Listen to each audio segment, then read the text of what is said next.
کفن بھی کیا چیز ہے، جس نے بنایا اس نے بیچ دیا، جس نے خریدا اس نے استعمال ہی نہیں کیا، اور جس نے استعمال کیا اسے تو معلوم ہی نہیں۔ کاش کہ لوگ مجھ سکھا سکتے کہ رشتے بنانا اصل بات نہیں، بلکہ اصل بات تو رشتوں کو نبھانا ہوتا ہے۔ کسی وجہ سے بھی گناہ مت کرو، کیونکہ وجہ ختم ہو جائے گی، گناہ نہیں۔ ہر نیکی کے لیے تکلیف اٹھا لیا کرو، کیونکہ تکلیف ختم ہو جائے گی، لیکن نیکی نہیں۔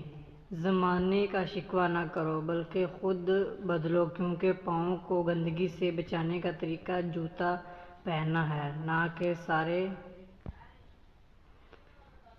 شہر میں قالین بچھانا۔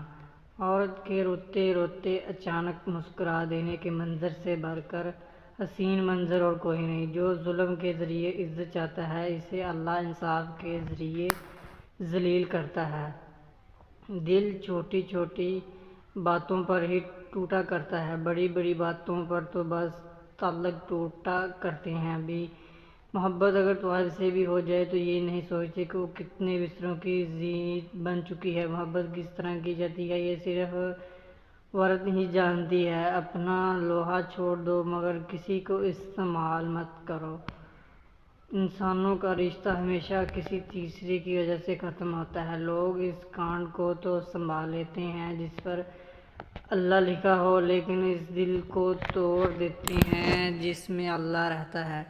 عمر بوجھ اٹھایا ایک کیل نے، اور لوگ تعریف تصویر کی کرتے رہے۔ بارات میں دولہا پچھو اور دنیا آگے چلتی رہی، اور میت بھی جنازہ آگے اور دنیا پیچھے چلتی رہی، یعنی دنیا خوش میں آگے اور غم میں پیچھے ہو جاتی ہے۔ سچائی بڑے معاشرے میں ایک طائف کی طرح ہوتی ہے، جس کے طلبگار تو سارے ہیں مگر طرفدار کوئی نہیں۔ عورت کو مستری کے لیے راضی کرنا ہو تو اس کی ایک چیز لینی چاہتی کو ہاتھ لگاؤ اور خود راضی ہو جائے گی۔